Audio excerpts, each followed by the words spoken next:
Hello everyone, welcome back to my YouTube channel. Today we are going to cover the most important tragedy of the Elizabethan age written by Christopher Marlowe. The name of the text is Dr. Faustus. The most famous of the playwrights. He was born on 6th February 1564 in Canterbury, United Kingdom. He died on 30th May 1953 in Deptford, again in United Kingdom. He belonged to the University of Wits. So, where he was studying along with some of the most prominent writers of that era. They were Robert Greene, Thomas Nash, John Lilly, Thomas Lodge, and George Pell. So, he invented the mighty line, or what we call is that blank verse. His technique of writing the blank verse was later popularized by William Shakespeare. He made the blank verse most popular by writing many of the poems in blank verse, writing many of his dramas, novels in the style of blank verse, which most of the time became popular after the death of the writer Christopher Marlowe. He inaugurated the great age of Elizabethan drama. So many of his popular plays were Tamburlaine the Great, Dino Queen of Carthage, Jew of Malta, Dr. Faustus that we are studying, Edward II, and the Massacre of Paris. Also, I would like to tell you that most of his plays contained the elements of morality plays. Also, a lot of his writings ended up with a tragedy of the character in the end, that we will also see in Dr. Faustus, that our character Faustus ends up in a tragedy. So we call it the tragical history of life and death of the character of Dr. Faustus. So let us see about the crisp idea what exactly is the play about. So Dr. Faustus marked the beginning of the tragedy. So the tragedy started with the first play written by Christopher Marlowe, that was Dr. Faustus. It was written for the Admiral's Men. So the Admiral's Men were the greatest Elizabethan playing company that was running during the reign of Queen Elizabeth. Also, the story was based on the German Faustus legend. He was Dr. Faustus.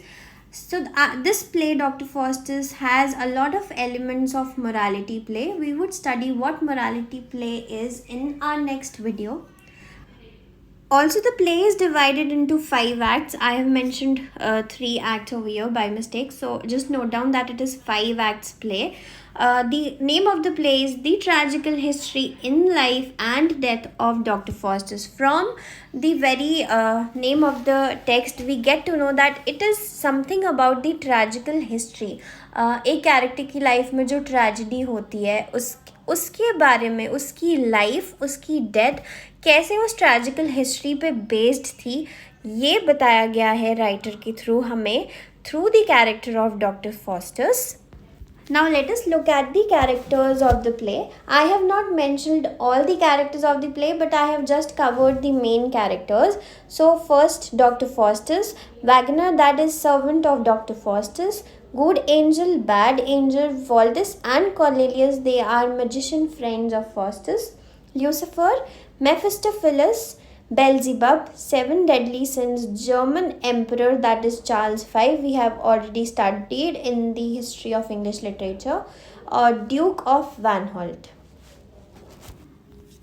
So what you see in this picture is, on the very left corner we have the good angel and the bad angel. On the right we have the villain, or you call the devil of the play, that is Mephistopheles. So now what we see that our scholar, German scholar Dr. Faustus, has all the knowledge of the world. He has the knowledge of medicine, be it religion, be it law, be it science, be it English, every knowledge he has, but he is not at all satisfied with what lies in the limits of human knowledge. अभी भी उसको लगता है कि जो उसके पास knowledge है वो उससे satisfied नहीं है, उसको और world की knowledge चाहिए, और techniques चाहिए. So he decides to learn the art of black magic. So now हमारा जो character है डॉक्टर फॉस्टस, वो सोचता है कि उसके पास जितनी knowledge है ना वो उससे खुश नहीं है, वो बहुत कम है, तो उसको black magic सीखने का मन करता है. So he is not happy with his pursuit of knowledge. The term Faustian Barbane originated from this play. तो Faustian Barbane एक term होती है that we will study in the next video, that was originated from this play. तो हमारा जो German scholar है वो sign कर देता है अपनी सोल ल्यूसिफर या फिर सेटन को, और वो एक्सचेंज में उनसे क्या मांगता है, ल्यूसिफर का जो सर्वेंट है मेफिस्टोफिलस, वो चाहता है कि वो उसका सर्वेंट डॉक्टर फॉस्टस को 24 ईयर्स के लिए अपनी सर्विस दे, मतलब 24 ईयर्स के लिए उसका स्लेव, उसका सर्वेंट बन के रहे.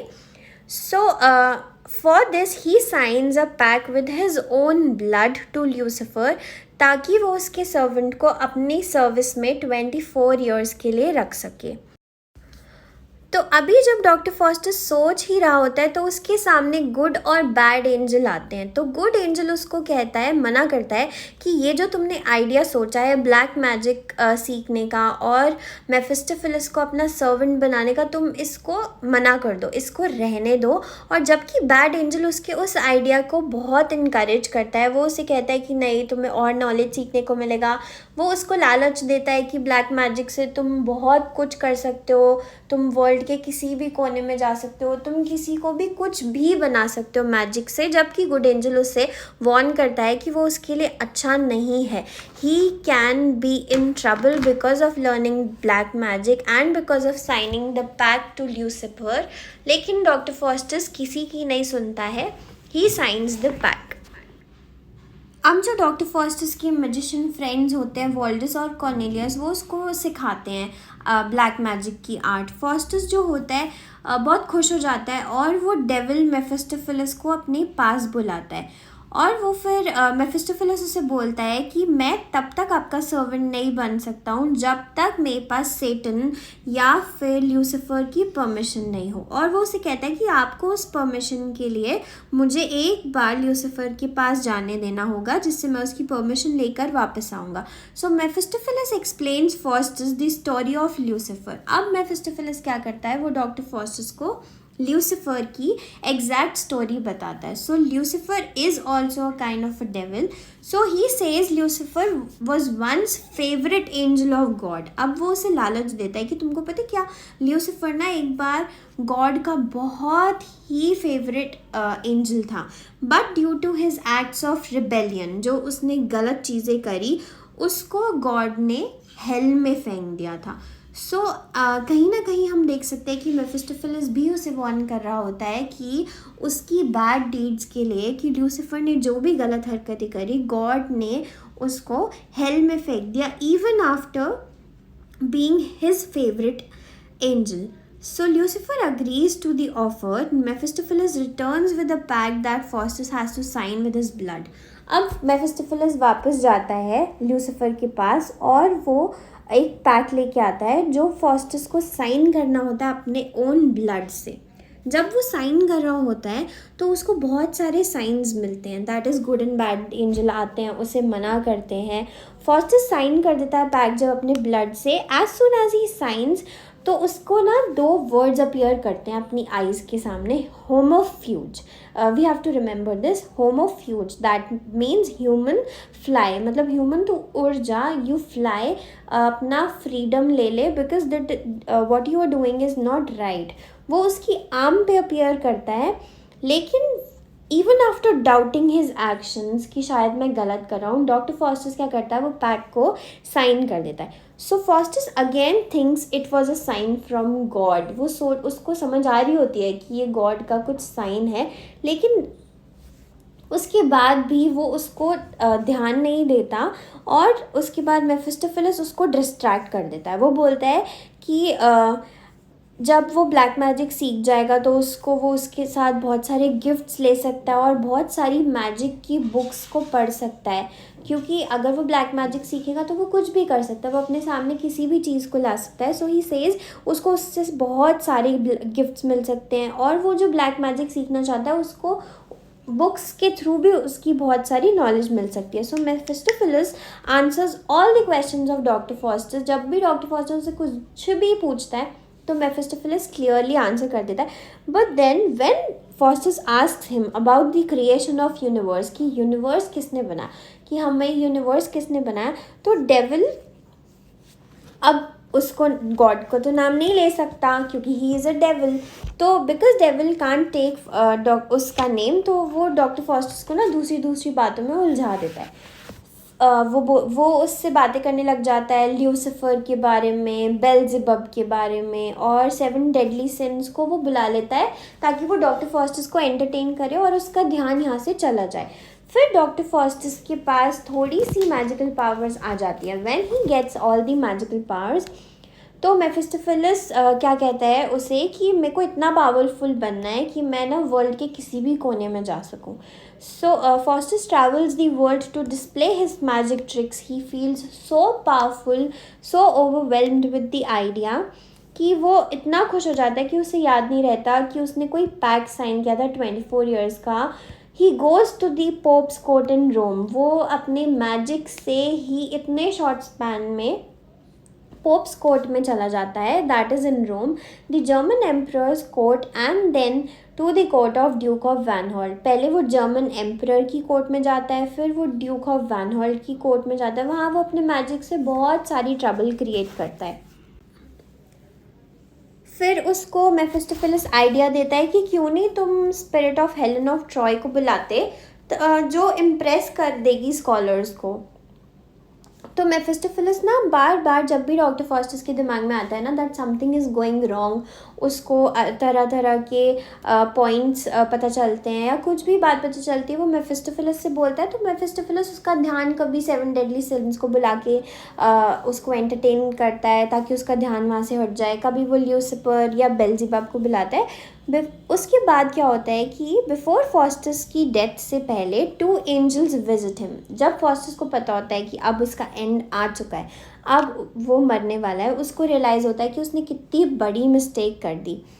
तो उसके मरने से पहले 2 angels visit him. The good angel shows him the glimpse of heaven. जो गुड एंजल आता है वो उसे बोलता है कि तू अब बहुत देर हो चुकी है, लेकिन अभी भी तुम रियलाइज़ कर लो कि तुमने गलत किया है, तो शायद गॉड तुम्हें माफ़ कर दे। वो उसे बोलता है कि देखो तुम हेवन की चीज़ें देखो जहाँ पर सब कुछ इतना सुंदर है, और दूसरी तरफ बैड एंजल उसे दिखाता है हेल की ग्लिम्स जो बिल्कुल इटर्नल टॉर्चर होता है। तो फॉस्टस को अब यहाँ पर हल्का हल्का रियलाइज़ होने लग जाता है। The good angel tells Faustus that he would have been in heaven, कि वो हेवन में जा सकता था if he hasn't sold his soul to Lucifer. अब जब वो पैक्ट साइन कर रहा होता है उसे पता नहीं होता कि वो अपनी सोल को ल्यूसिफर को दे रहा है। तो वो गुड एंजल उसे बोलता है कि अगर तुम उसे साइन नहीं करते, गॉड के बारे में सोचते, तो तुम हेवन में जाते, अगर तुमने अपनी सोल को ल्यूसिफर को सोल्ड नहीं किया होता। Faustus is overcome bye fear and remorse. अब हमारा जो कैरेक्टर है डॉक्टर फॉस्टस, वो बहुत डर जाता है, उसके अंदर फियर